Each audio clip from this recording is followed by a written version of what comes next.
Hey, how's it going out there, folks? Welcome back here to a Sunday, about 11:44 a.m. California time, January 12th, 2025. Still under the weather here, so I'll have to get through this without my voice cracking too much here, hopefully. We'll see what we can do. Latest activity here on the Earthquake 3D globe shows a little small 0.9 into California area. Now, this morning, the Bay Area, San Francisco Bay Area scene had a little earthquake activity as well. 3.7 coming in. This is a secondary three-pointer out here around the Bay region in the last week. If you guys recall, we had a originally a 3.7. Looks like they downgraded that for some reason here on the San Andreas Fault. That was a 3.7 for a number of days. All of a sudden, this dropped to a 3.6 there on the San Andreas Fault. Today's earthquake away from the San Andreas Fault here inland, but this is where we're expected to see strain, right, from the plate boundary. You get these other fracture zones off of the main area of strain and stress, and that's going to be the San Andreas Fault. Well, that looks like it's putting the strain out here on the Hayward and the Calaveras Fault zone recently here with the events taking place there along the plate boundary. 3.7 earthquake, Pleasant Hill, California, about 7 miles deep here into the area. That earthquake this morning, which struck at about 8 o'clock this morning local time here, was felt all over the place here across San Francisco, Concord, Vacaville, a good portion of the Delta here in Northern California, even up around Sacramento area. Looks like a few folks reported feeling that earthquake that struck earlier this morning. Now, a little concern here because, of course, what sits in between these two events here recently is the Hayward Fault, and that is a very dangerous fault and very well-known fault that is capable of producing a large damaging earthquake. It runs through the East Bay here, populated areas such as Oakland, San Leandro, Hayward, of course, Fremont, Berkeley, Richmond, all the big-time population densities out here across the East Bay that has a potential for some catastrophic damages there if we get a big earthquake on it. And nothing showing up on it right now. Looks like a little bit further south here yesterday. A little 2.1 stirring up.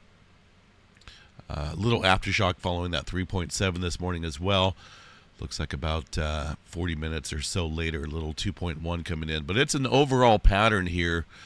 And I really can't say it's just limited to the Bay Area, because if we go back the last few months, what's been happening here, roughly about the southern end of the Cascadia subduction zone, Northern California here, all the way down south to the San Andreas Fault and other areas, other fault systems here across Southern California, have been noticing an increasing pattern of earthquake frequency and the multitude of quakes that are coming in here.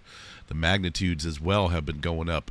So that's an overall pressure pattern out here along the West Coast. Last year, 2024, when we had all those four-pointers there in Southern California, well, that was a lot of four-pointers out here. A lot of earthquakes above 4.0 across Southern California, more so than what we've seen since the mid-'80s. And, of course, up in Northern California, the seven-pointer, Bay Area now seeing increasing activity. That would mark the central point, right, between the two elevated areas recently. So the Bay region's starting to get elevated out here. If we look at the Hayward Fault here, I want to show you guys the potential here for the Hayward Fault. This is from the USGS map showing reoccurrence intervals and last big earthquake dates there, 1868, the South Hayward earthquake. That was a pretty big one, a 6.9 earthquake. That magnitude there would definitely create some damage out there in today's society. That has been building up strain at an average here of about 4.6 mm per year. But it looks like that's only half of the long-term slip rate. So stress is building up quite quickly on the Hayward Fault. And it looks like the reoccurrence interval here for the Hayward Fault runs about 160 years. And if you do the math here on the date, What is that? Let me double check here and see. 25. 1868. A lot of time has passed then. So we're looking at 157 years of built up strain with a regular average time between large earthquakes on this fault system of 160 years.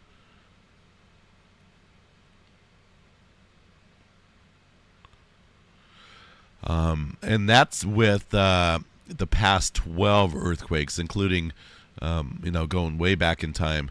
The average time interval between the 5 most recent earthquakes is a little shorter. So if we go back just to the last 5 instead of the last 12, the averages come in a little bit sooner, 140 years. And we're past that now at 157. So take your pick. It's basically what I've been saying for quite a while is that California is overdue in respect along many different areas of the state, the West Coast. That could include the southern end of the Cascadia subduction zone, the San Andreas Fault, many other fault systems inland, away from the plate boundary. And, we're coming up on a time here where I think we're going to start seeing some larger earthquake activity. And it's just a matter of time before we see that kick up. The southern branch of the San Andreas Fault, of course, is the big one that everyone's been waiting on. I've been hearing about that for since I was a kid as well. That's capable of an 8.1 earthquake. So along the southernmost San Andreas, from Palm Springs to the Salton Sea, earthquakes happen infrequently, about every 200 to 300 years, with the most recent earthquake occurring during the time of the Spanish exploration, which is about 300 years ago.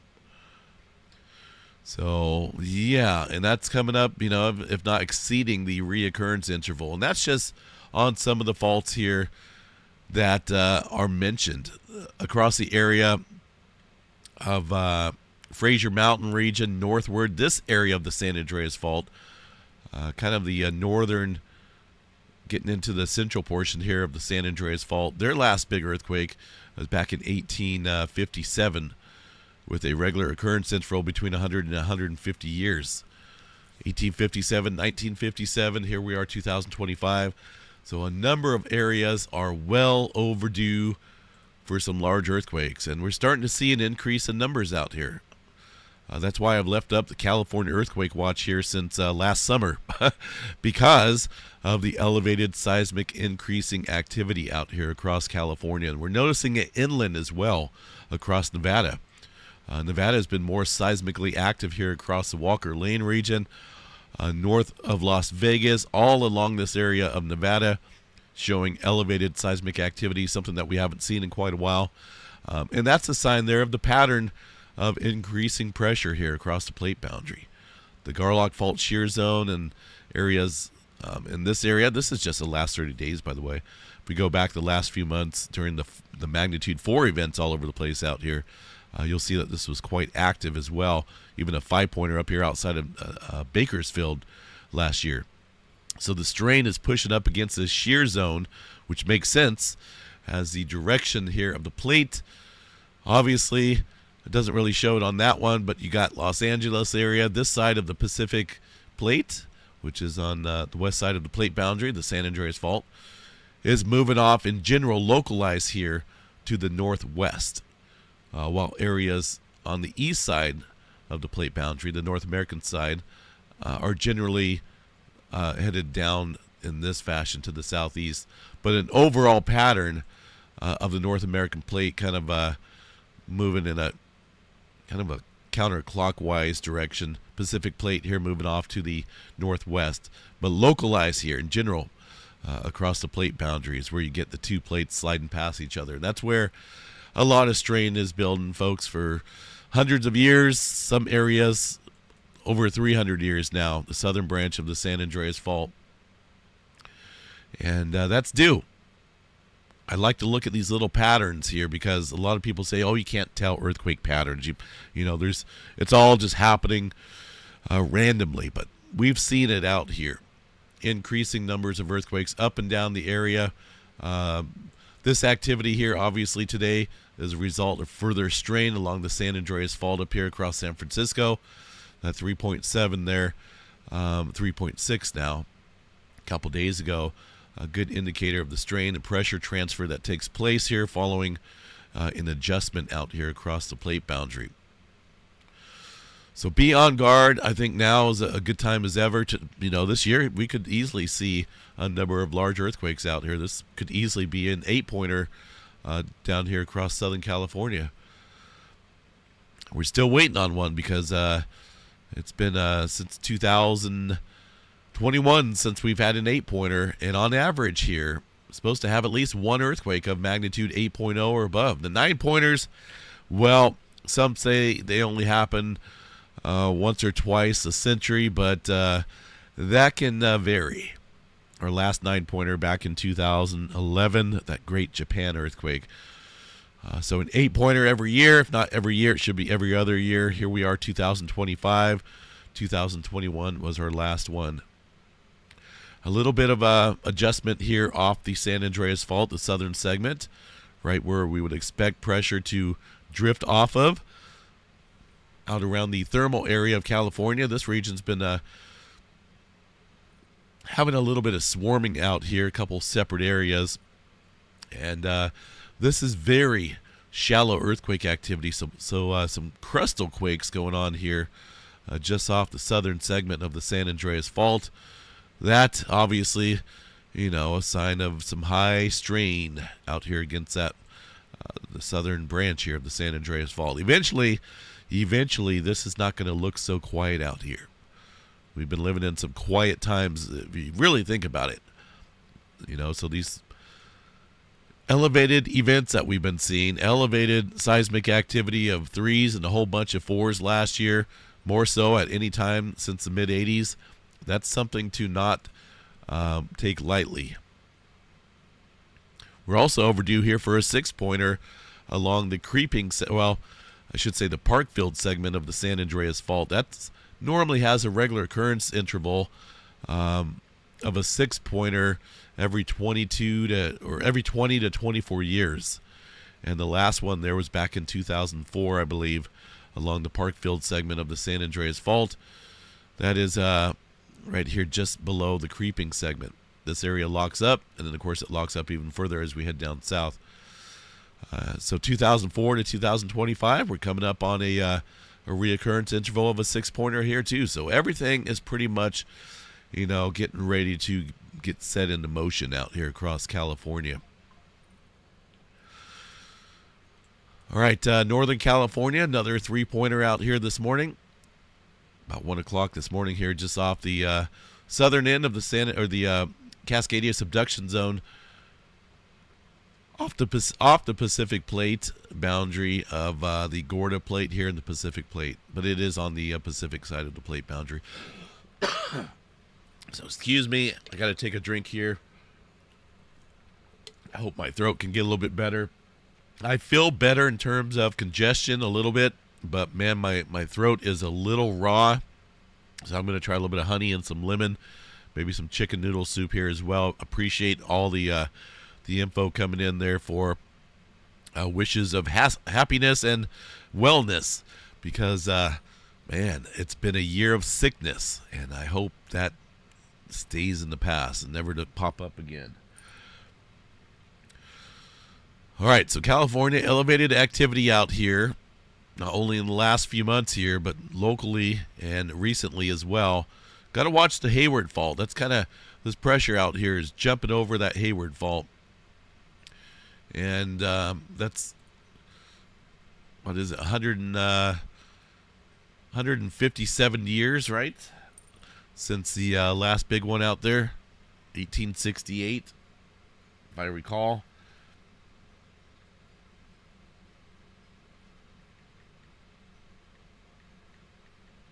Yeah, 157 years. So that one's overdue as well, with a reoccurrence interval here of the last 140, with the 5 most recent earthquakes here on the Hayward Fault, average 140 years. So it looks like they're getting sooner. But even if we were to go back the last 12 in history, along the Hayward Fault. It's 160. So we're past this area, and darn near past the 160-year interval. Just another fault system there off the San Andreas Fault that's overdue. And this one, let's see what we got the last 7 days here. A little localized activity along the Calaveras Fault. That one, and that looks like that's where the, it looks like it's on the Concord Fault here, where that 3.7 struck. That runs north into the Green Valley Fault. But it's skipping, this pressure activity is skipping the Hayward Fault here, so we got to watch that. Like I say, it could be anywhere that we see some big-time activity start to take place. Pacific Northwest, relatively quiet. Nothing showing up on the map. That's because it's a weekend. USGS does not report small microquakes there across Washington and Oregon for whatever reason. Maybe it's just the state of Washington and Oregon seismic activity agencies that fail to report to the USGS, because Southern California and Nevada, they're definitely reporting all the smaller quakes out here. All right, so let's see. I just got a notification here of another earthquake in Ethiopia. What's going on out there in Ethiopia? Quite a bit, and it's kicking up. 5.1 just coming in right now to that area. USGS not picking up on it yet.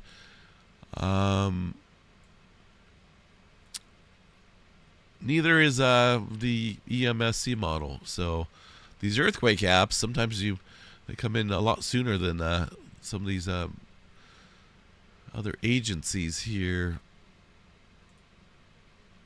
Let me check out the EMSC model here real quick.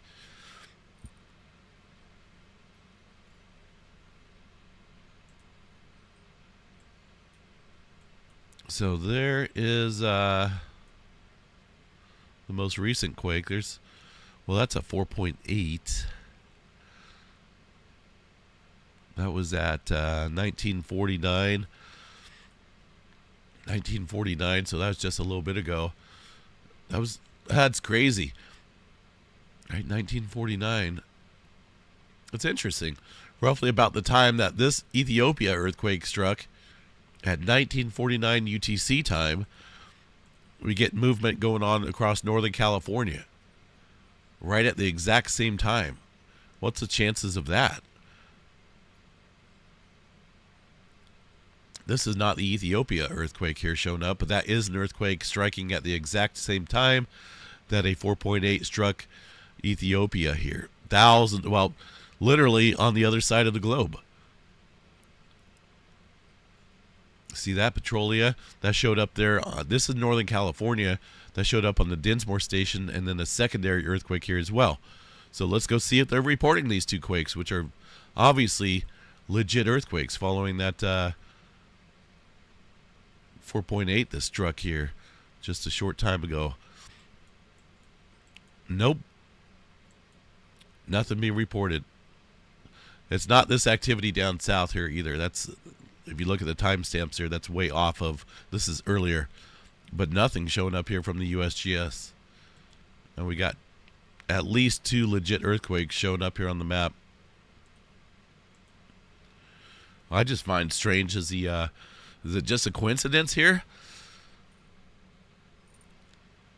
We get that Ethiopia earthquake matching the exact same time as an earthquake there in Northern California. I mean, look where the Rift Valley is compared to Northern California. I'm thinking it's just a coincidence. We'll see if that stirs back up again like that. But either way, there's two earthquakes, and looking at the measurements here, they are both showing up on the more distant Dinsmore station, which sits over here. That leads me to believe that these are probably some 2-pointers. Maybe a 2.2. Maybe a smaller one here. Obviously, it looks a little bit smaller, but it did still show up here on the Dinsmore station. And those stations here are positioned across the southern end of the Cascadia subduction zone. Interesting. USGS still not reporting that Ethiopia earthquake. EMSE is at 1949 there, right? If I remember, if I recall.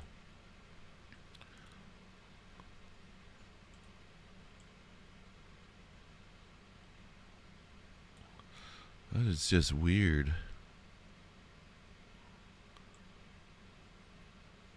Huh. All right, let me check out. I'm going to go over and check out the Ethiopia seismograph stations here, see what we have.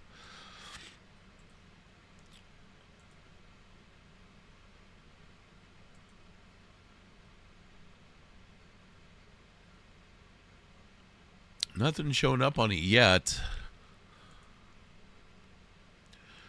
This signature that you're seeing here, that lengthy signature, is the larger earthquake activity today down south here of me into the Middle America Trench. That was at about 12:30 a.m., so just after midnight here. 6.2 earthquake striking the Mexico area north of the Middle America Trench. That would match the where'd our let's see, where did it go? Is this it? There we go. That would match the time frame here of the Ethiopia signature. So that's just the surface wave vibrational frequency from that 6-pointer there off the coast of Mexico showing up in Ethiopia. This is a very sensitive seismograph stations. Not all seismograph stations pick up a 6-pointer like this thousands of miles away, but this one is. And this goes to show you that it's working properly. And it is picking up a number of earthquakes there across the Ethiopia rift boundary. These are going to be localized earthquakes. This is going to be the surface wave from that 6-pointer that sends out a vibrational low frequency across the globe. Being picked up here in Ethiopia from a earthquake there in Mexico. Pretty crazy. But I'm looking for that 4.8 that, there it is, showing up now. It looks like there's a little delay here in the reporting data, but there's the 4.8 that just came in. That signature matches some of these other 4-pointers here that we've seen in the last few hours. USGS reported that earthquake right now as well. It's a 4.9. So number 4 still stirring up out here. That marks 117 earthquakes in the Ethiopia rift boundary zone. I still think this is leading into something bigger. Whether it's a new style or new type of volcano eruption out here, I don't see any migration of the depth of these earthquakes. It's staying fairly consistent here at about 6 miles below the surface. Now, if these start increasing in multitudes and magnitudes, and the depths keep getting shallower or will get shallower, man, then we might have to watch for something a little bit larger out here. But it's some type of big magma intrusion event occurring directly underneath this area. 30, 60, about 70 mile in length here. And there's a number of volcanoes here, so it's not positioned just strictly at one area, not just at the Fantel or the other volcano. It's a decent one, and it's got some coverage for it. It's a rift boundary. Obviously, it's a thinning of a crust. A lot can take place when you thin things out like that, right? So we'll keep an eye on that as it's continuing. That's 100 is that right? 117 earthquakes? Yeah, that's a pretty good number there. Let's see if they've reported that earthquake out over here yet. Negative. See, this is what I've been looking at and observing since that 7-pointer struck here in Northern California back in early December of last year. I've seen hundreds of events like this showing up on both of these stations, which are legit earthquakes. These are not outside interference or a truck driving by. These are legit earthquakes, and the USGS does not report them. They've been doing that for hundreds and hundreds of earthquakes that have been taking place here following that 7-pointer there last month. Just an obvious why they're doing that, I don't know. But all I know is the West Coast right now needs to be on guard and keep a watchful eye out here. And that includes the southern end of the Cascadia subduction zone. That's got, some decent potential to produce in a mid to upper 8 out here across just the southern end. If we talk about the entire length, we're looking at a 9-pointer or greater out here. But the focus, I think, right now has been across the southern end, this area out here across northern California. A lot of movement here across the Gorda Ridges, the Blanco Fracture Zone, further adding stress and strain across this area. And the last time we seen a major rupture out here was back in 1700, but that was a full rupture. These partial ruptures occur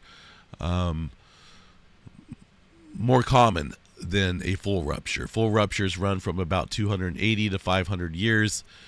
Partial ruptures here could, easily be in that time period right now where we may see one.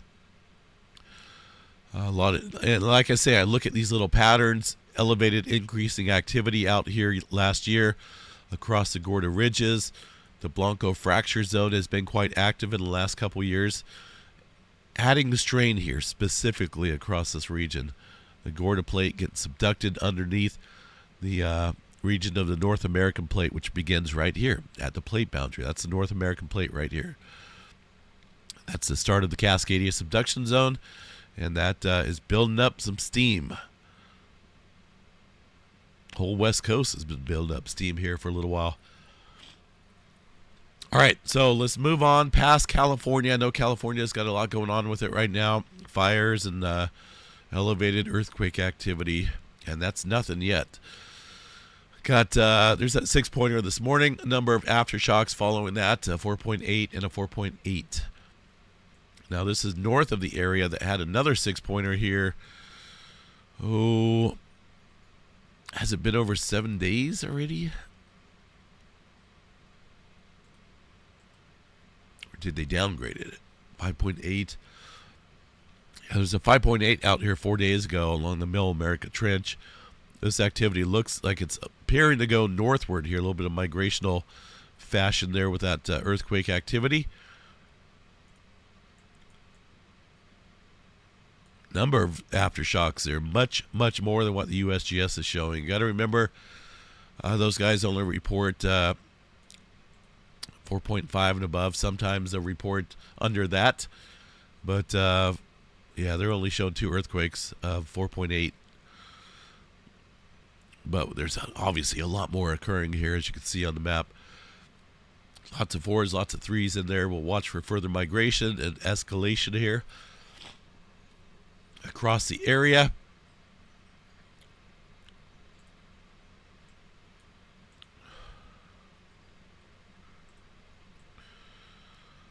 South America area. Goodness, hold on a second here, folks. Let me grab a drink.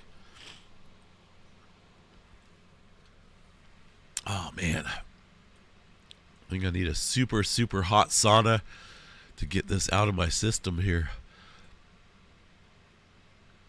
Anybody got a sauna room I can borrow? Some activity north here along the Iceland region, the rift boundary. 3.8 looks like around the Reconnaissance Ridge. Nothing major going on there for now. Probably getting close to another eruption, though, I'm guessing. Mediterranean areas. 4.3 up into the, let's see where that's at, underneath the Black Sea area, 4.2, outside of Ukraine.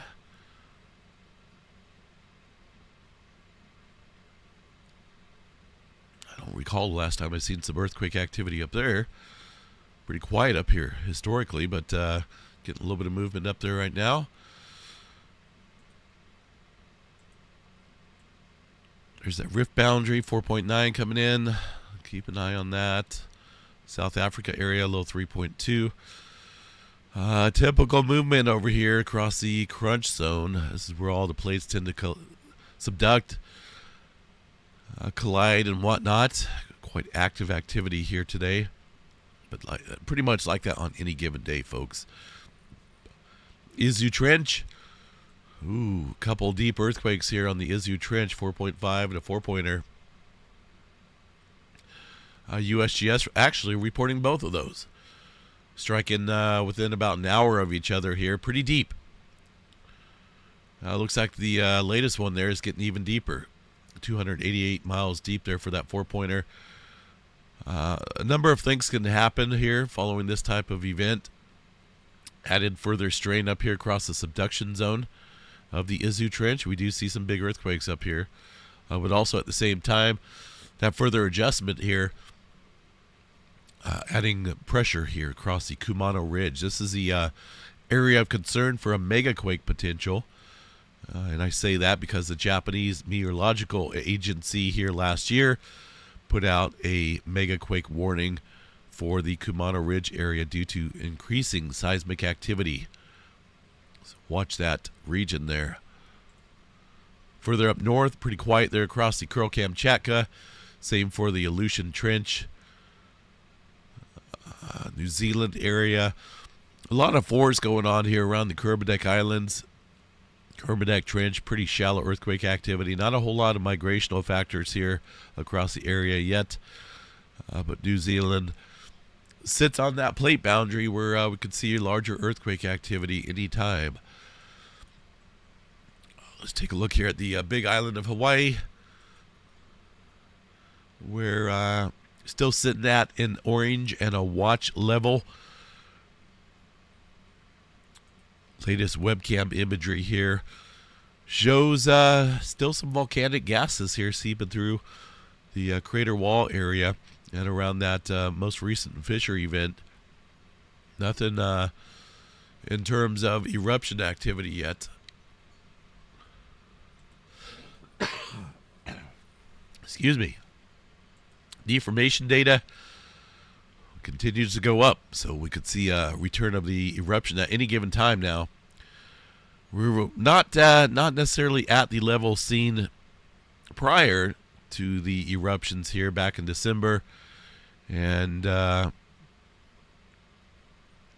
earlier this month. There's our most recent deflationary event. It lasted for a little while, a few days. So since the pause on the 4th of January, we've been going up, but we're not increasing at a rate that would tell me that we're going to see something explosive or, extraordinary eruption. It's slowly building up. So it may take a couple days before we see another eruption there across the area of Kilauea Volcano on the Big Island. Space weather activity, quiet as expected. Little shot of some type of eruption out there on the northwestern area of the sun. The Earth-facing side of the sun right now is awfully quiet here, folks, with very minimal flaring activity. In fact, yesterday we dipped down into the B flare category, which is pretty low in terms of activity. There are a number of sunspots that are currently facing us, but as I described yesterday, this one has a clear split core. Try to say that with my nose plugged and my throat itchy. So not really expecting much from that. Same for 3947. It's just a dying sunspot. There is a newer region out here on the northwestern edge or northeastern edge here of the sun. Hard to say if this area is of any noteworthy complexity. There is a fairly decent size structure here, but that looks very similar to this area. We'll have to see what's further out beyond that edge. But really not expecting any major flaring coming up here, folks. I'm calling for less than a 1% chance for an X flare. There's really no need for a 10% chance for an X flare, but I don't recall last time they lowered that. M flare at 40% chance. C flare at 99% chance there. No major roars in the forecast there for now, folks. Taking a glance at the next 5 close approach asteroids to the planet. Man, my voice not good. Today, 53-foot house-size asteroid coming in within about a 750 1,000 mile radius of us. Pretty quiet. I mean, that's not. I mean, that's safe. It's not super close, so don't have to worry about that. Same for the others. Take a look here at the Storm Prediction Center. Pretty quiet in terms of severe weather. As far as any major pattern changes, well, right now it appears as though we're getting another massive cool pull air coming down from Canada into the majority of the country, east of the Rockies, that is, as we head into next weekend. That's going to sit around for a little bit. Unfortunately, no more rain here, or no rain in the forecast for California. If we look at the total accumulated precipitation runs, California, Southern California, high and dry. I've only picked up 1/4 of an inch of rain for January. If we make it through January without any more precipitation, this will be by far the driest January on record, I feel. I've never seen it in the times that I've lived out here where I only picked up 1/4 of an inch of rain in January. January is our wettest month of our rainy season, so that is quite rare.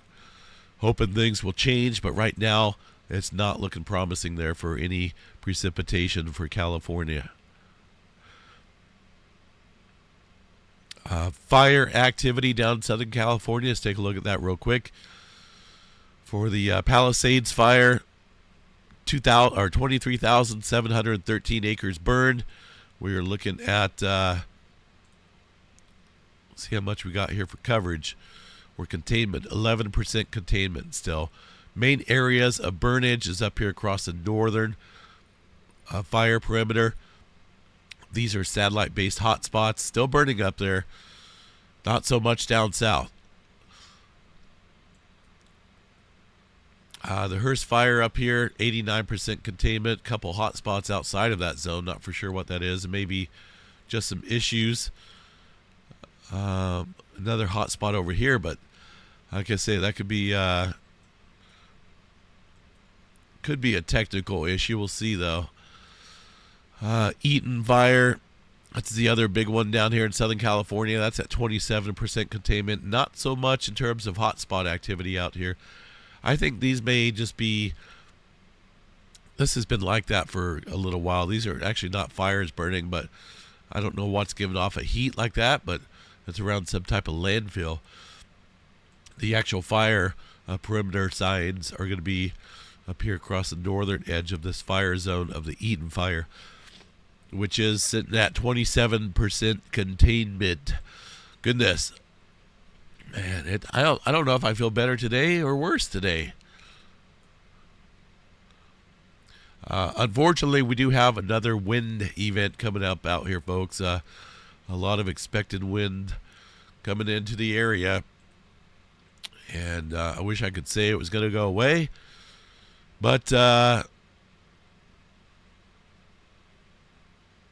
it's not looking good here. The drought's increasing. Fire hazard. Where's our fire hazard map here?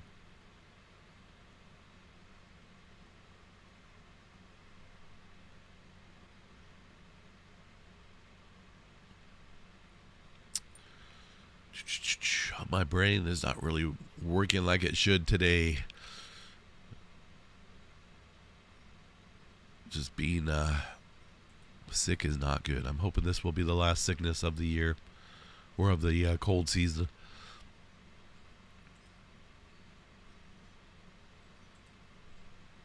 There's the fire danger still increasing out there. This is for, this is for today, tomorrow, Monday, Tuesday, Wednesday, Thursday, Friday. Looks like it clears up a little bit and then comes back as we head into the next weekend. So this is going to be an off and on pattern of potential Santa Ana wind events out here. Offshore flow going on with the winds, and that's only going to increase the fire potential out here across California. So not looking good. Hopefully these guys get the fire under control because there's no rain in the forecast, and the drought is seeping back in here, even into my neck of the woods. top layer out here where I'm at is already completely dry. That's not normal for January. All right, folks, I'm out of here. Going to try to get myself on a more positive road here. I mean, I've been trying, but, you know, kind of hard when the kids go to school and they bring back some germs and sicknesses. I try my best to, you know, make sure to stay clean as far as washing your hands and eating well, but sometimes it just happens. Hopefully this goes away, because it's been one heck of a year for me in terms of sickness out here. Health-wise, I'm fine, but just these colds and stuff that come about, pretty crazy. And as you can see, still no earthquake activity from those 2 events that I discussed earlier in this update video. So that's that. I don't know how to change it. That's why I keep the seismograph stations running. I keep them up, and I like to see what's coming in all the time across the area, because no one would know that there's still a whole bunch of earthquake activity occurring out here. Same for the China Lake area in Southern California. Got earthquake activity, a little spike there in China Lake. It's been like that all morning. A couple earthquakes showing up, nothing being reported. All right, have a good one. We'll catch you guys back out here tonight for the Sunday night update. Take care, folks, and stay safe out there. Let's see, another new earthquake up here outside of Norway. That's a little odd one. 4.4. Whole bunch of stuff going on out here, folks. Be prepared. We'll catch you guys later.